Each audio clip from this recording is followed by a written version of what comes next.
Kurinji Senior Secondary School, CBSE, Namakkal. Successful result producing school in state every year. Administered by the Board of Directors with over 35 years of experience in the teaching field. Special attention on art, craft, music, dance, silambam, yoga, skating and karate. Focus on Hindi Sabha and Spell Bee Olympiad exams. Smart class for effective and innovative learning and well-furnished library. Solitary importance on sports and games in state and national level. WhatsApp facilities to know activities of students and school inside the campus. NEET, JEE, IIT coaching experts from Rajasthan and Andhra Pradesh along with our effective teachers. Admission registration for classes LKG to +2. Kurinji Educational Institution, Kavetipatti, Namakkal. Admission in progress. CBSE, KG to 12, contact 9025895176. Metric 6 to 12, contact 9344567484. For online admission, log on to www.kurinjischoolnkl.in. In continuation to the last class, in this class we are going to discuss dynamics of rotational motion about a fixed axis. Dynamics of rotational motion about a fixed axis. In our last class, we discussed kinematics of rotational motion about a fixed axis. So, what are the quantities we come across in translational motion, and what are the analog quantities, what are the parallel quantities in rotational motion about a fixed axis over translatory motion, right? That we discussed in our last class.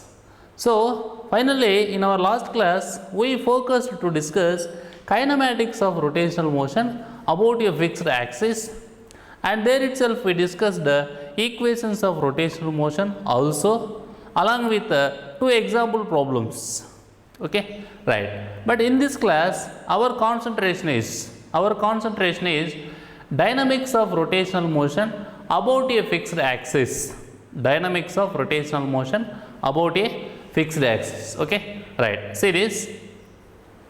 See here, and if you see, that is what moment of inertia in rotational motion, that is analog to the linear, that is analog to the mass in translatory motion.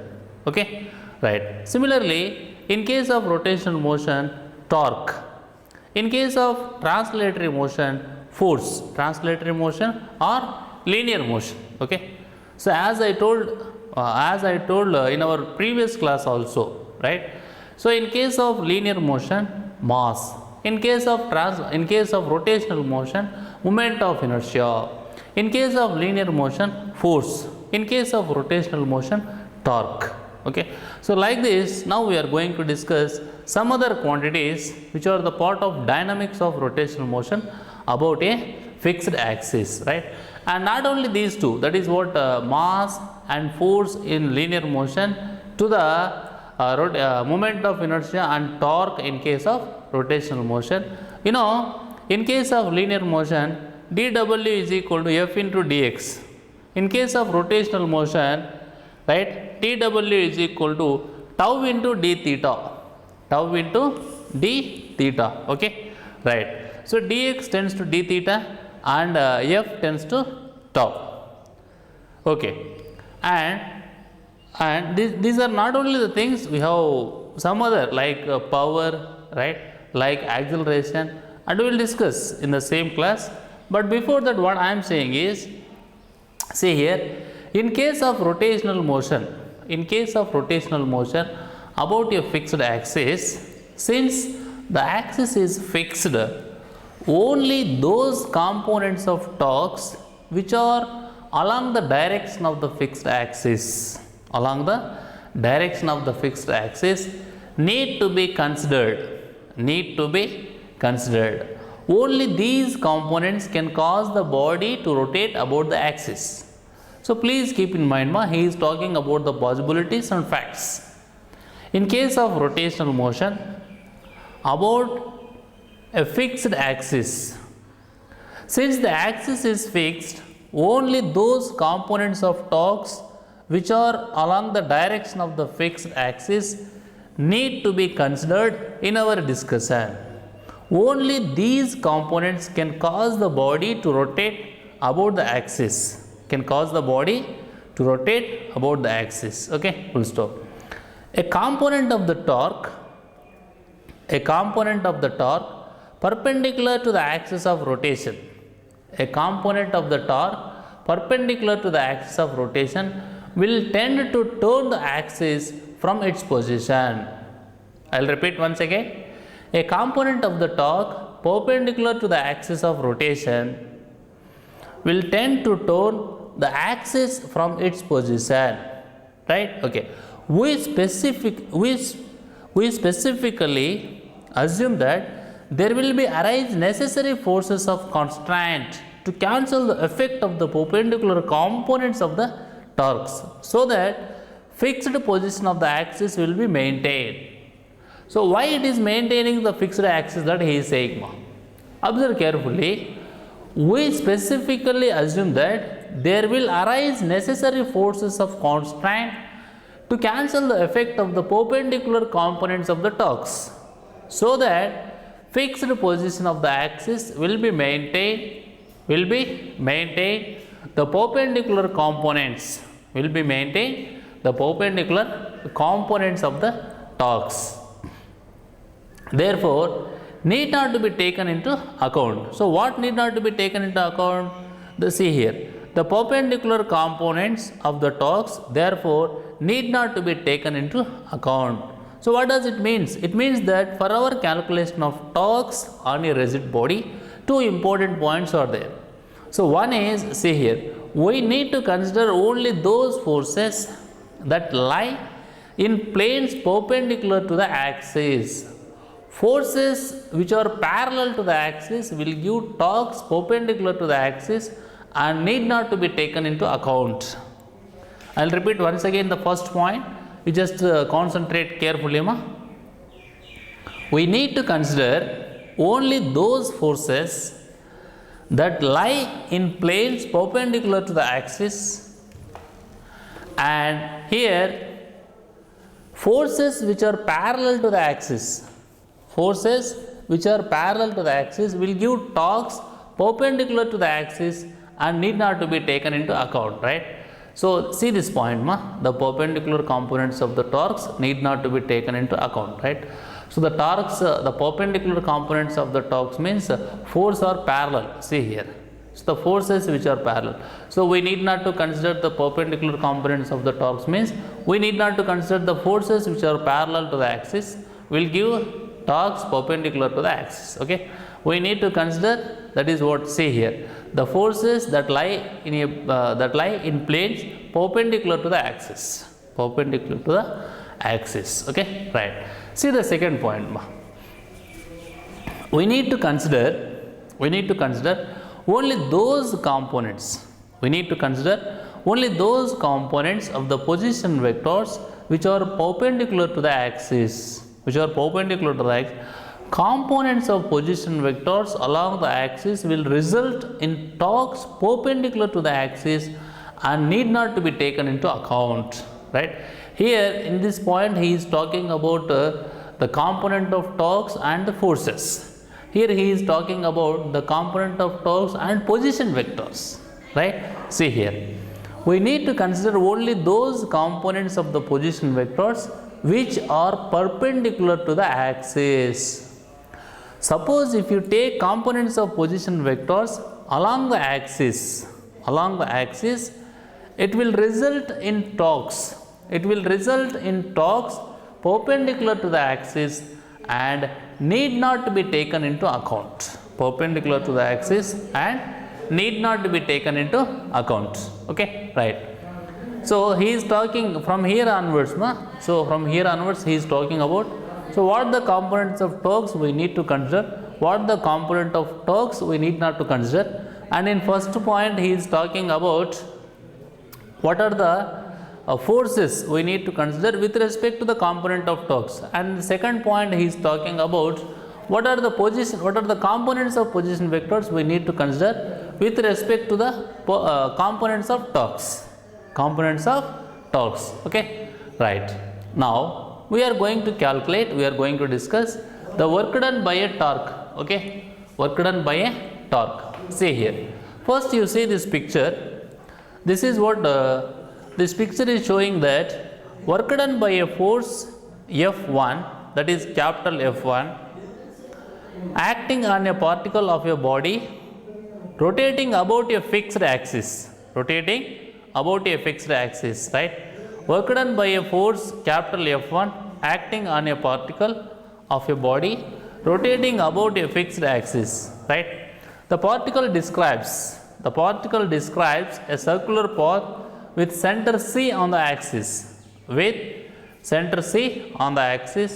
arc P1 dash gives the displacement of the particle. This is what P1 this is what P1 dash. So the arc P1 dash gives the displacement of the particle. Okay, the work done by the force F1 acting on a particle of a body rotating about a fixed axis, and the particle describes a circular path with center C on the axis, and the arc P1 dash gives the displacement of the particle. Okay, right. So now see here, observe carefully. First listen what I am saying, right? And if you observe carefully, that is what in this figure it shows a cross section of a rigid body rotating about a fixed axis. A rigid body rotating about a fixed axis. Okay, right, which is taken as the z axis. So about what axis it is in rotational motion means which is z axis, and that is perpendicular to the plane of the page. Okay, right. And now as we discussed here and there, right, as we discussed in our previous discussion here only just before 3 minutes, when we talked about the components of torques, right, I told you only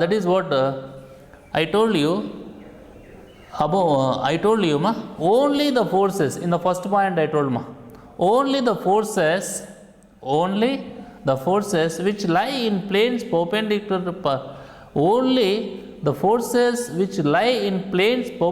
to the axis we need to consider.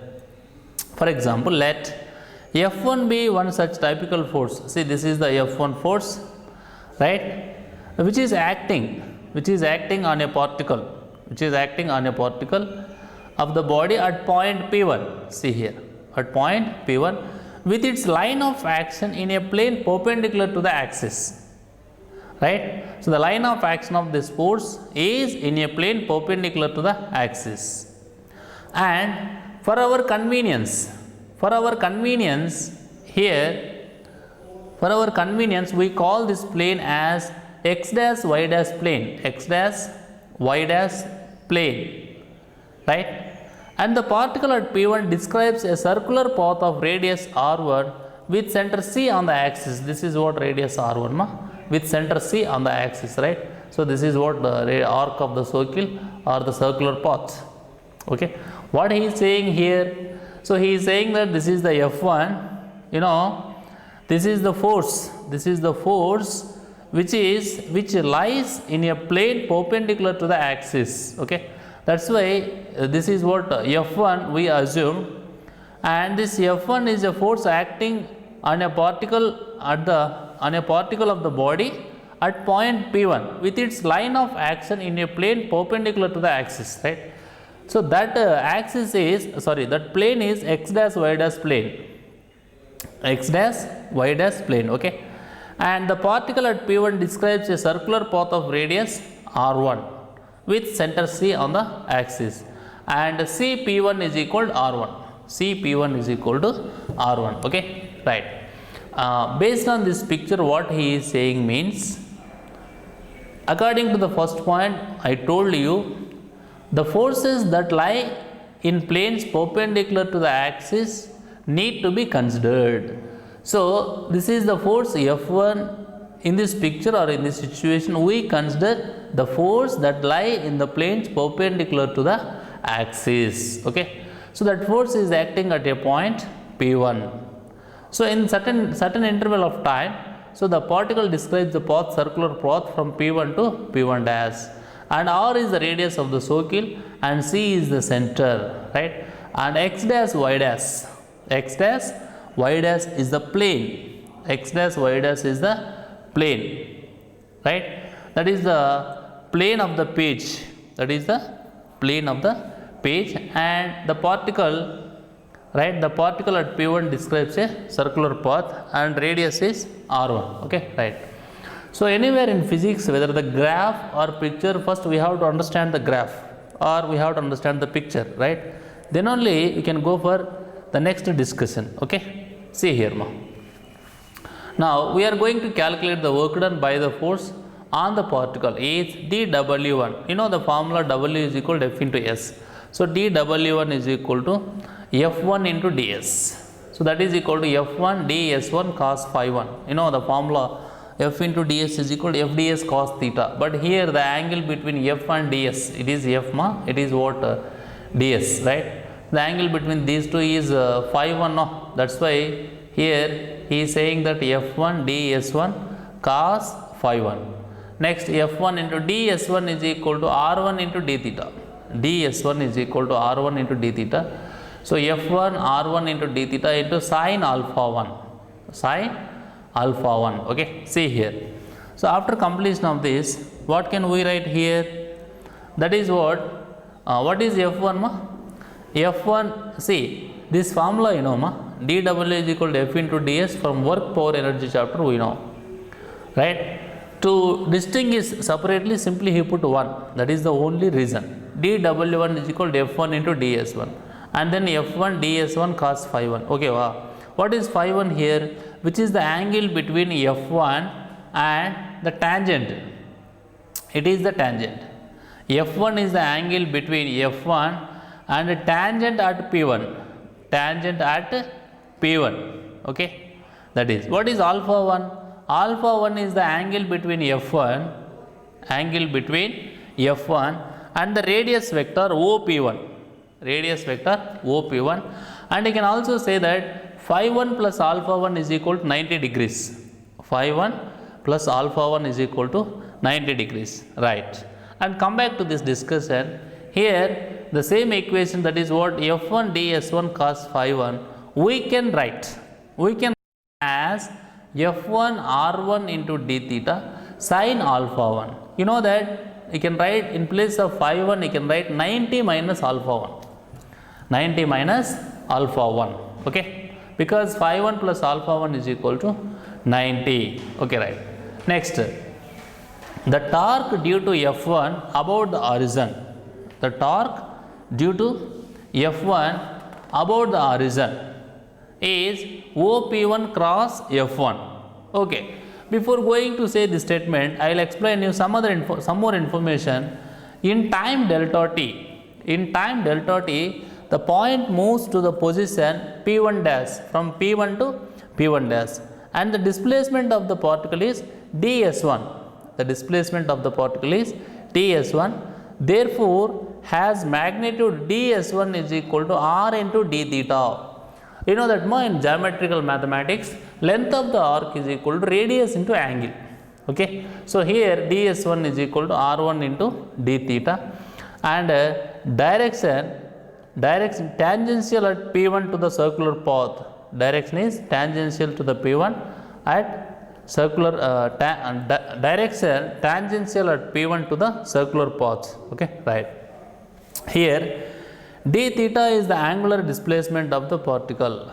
D theta is the angular displacement of the particle. D theta is equal to angle P1 C P1 dash, right? That is what d theta. Now the work done by the force on the particle, right? That's I already told you. Now we are going to discuss about the torque. That is what the torque due to F1 about the origin is OP1 cross F1.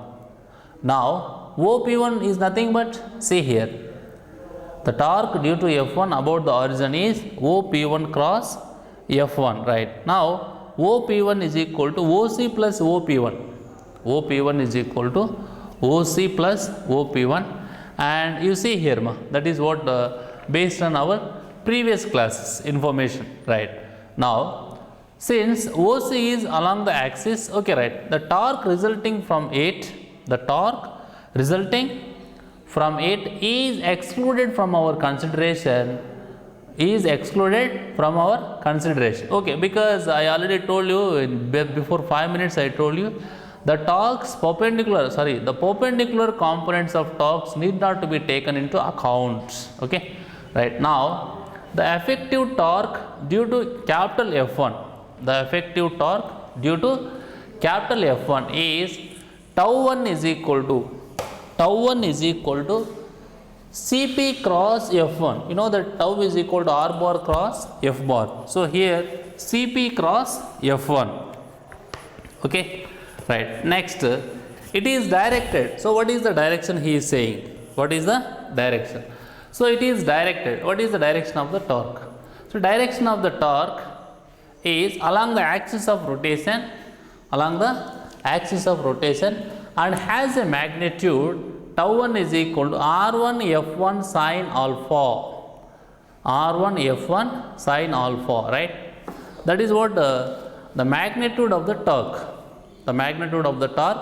tau 1. This and this is same, just in place of Cp he is writing R1, and he is in place of R bar cross F bar he is writing Rf sin alpha. So, because of that notation, tau 1 is equal to R1 F1 sin alpha, okay, right. Now, you can write it as dW1 is equal to tau 1 into d theta, no? dW1 is equal to tau 1 into d theta, okay, right. This is what if only one torque is present. Suppose if only one force is present, because tau is equal to R bar cross F bar, no, right. Suppose if there are more number of forces acting on the body, then what about the work? The work done by all of them can be added to give the total work done on the body. So, then what can we write the notation? How can we write? See here, denoting that, see this one, denoting the magnitudes of the torques due to the different forces, or like suppose tau 1 is force due to F1 and tau 2 is due to the force F2, like tau 3 is due to the force F3, like that means when there are more number of forces, you can write the total work done dW is equal to like this, tau 1 plus tau 2 plus dash dash dash into d theta, okay, right. Next, remember here, the forces giving rise to the torque, act on different particles, but the angular displacement d theta is the same for all particles.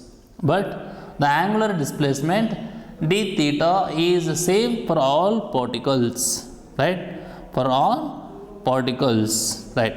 Why? Because means, you know, all the torques considered are parallel to the fixed axis. Then, you know, the magnitude of the total torque is just the algebraic sum of the magnitudes of the torques. So, what can we write? Tau is equal to tau 1 plus tau 2 plus tau 3 plus tau 4 and so on. This formula already we know, dW is equal to tau into d theta. This is what in case of rotational motion. So, which is analogous to this, that is what dW is equal to F into ds. This is what calculation, this is the formula for work done in case of linear motion.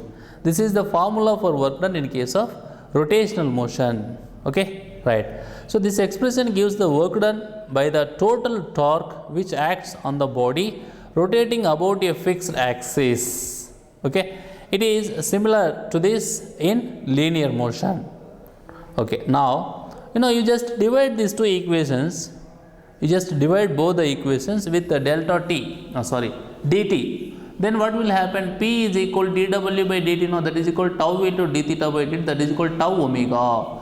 So, what is that? Instantaneous power. Instantaneous power you can write in terms of tau and omega, that is P is equal to tau omega. P is equal to tau omega. Okay, right. Now, you just compare this expression for the power in case of rotational motion about a fixed axis with the power in case of linear motion. This is the power in case of linear motion. P is equal to F into V. It is this is the expression in rotational motion about a fixed axis, which is this is the expression for a rotational motion about a fixed axis for power. Similarly, this is the expression for power in case of linear motion. In case of linear motion, okay, right. And now what I am saying is, suppose if we consider perfectly rigid body, in a what is meant by perfectly rigid body? There is no internal motion. There is no internal motion. Only rotational motion is present, right? So in case of perfectly rigid body, work done by external torques, right? Work done by external torques is the work done by the external torques goes on to increase the kinetic energy of the body. So what can we say here? The rate at which the work is done, the rate at which the work is done on the body is given by equation, right? That is what equation this is. P is equal to tau into omega. P is equal to tau into omega, and we can also write the rate at which kinetic energy increases. So what is the rate at which kinetic energy increases? See here, ma. So you know this is the formula for rotational kinetic energy. That is what half I omega square. In case of perfectly rigid body, d by dt of, that is what rate of rotation of kinetic energy, d by dt of I omega square by 2 is equal to, same just we are differentiating here, I into 2 omega by 2, then into d omega by dt. 2 will get cancelled. This is what I into omega into alpha, d omega by dt means alpha, right?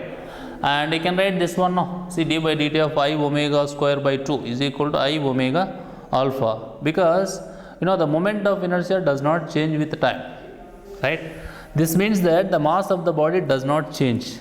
So the body remains rigid, and also the axis doesn't change its position with respect to the body. Then you can write this alpha is equal to d omega by dt. Okay, right. So this is the thing we got, I omega alpha in place of d by dt of I omega square by 2. Okay. So now we are going to equating rates of work done and of increase in kinetic energy. This is what rate of work done, tau omega. See here, because dw by dt, no, and tau omega is equal to this value, I omega alpha. Omega will get cancelled. Tau is equal to I alpha. Tau is equal to I alpha. So this is like similar to F is equal to ma. Similar to F is equal to ma. So what is F is equal to ma? Which is the expression, right, which is from Newton's second law of motion for linear motion. And that is the same thing in case of rotational motion around about a fixed axis. Is tau is equal to I into alpha, right? So what I am saying is the same. See, in case of linear motion, the force produces acceleration, but in case of rotational motion, torque produces angular acceleration, right? And I can also say that angular acceleration is directly proportional to the applied torque and inversely proportional to the moment of inertia of the body. Moment of inertia of the body. Okay. So you can say that here, this is what tau is equal to I alpha. Tau is equal to I alpha. It can be called as Newton's second law. Newton's second law of motion, right? Newton's second law of rotational motion. Newton's second law of rotational motion. Okay, right. In this class we discussed dynamics of rotational motion about a fixed axis, and then we calculated the work done by a torque. Okay. Regarding this complete information, whatever we discussed in this class, I will give you one table. If you remember the table, it helps us to the table helps us while solving the problems. Okay. So in the table we will get it as what are the quantities in linear motion and what are the parallel quantities or analogous quantities in case of rotational motion. Okay. In the next class I will give you the table.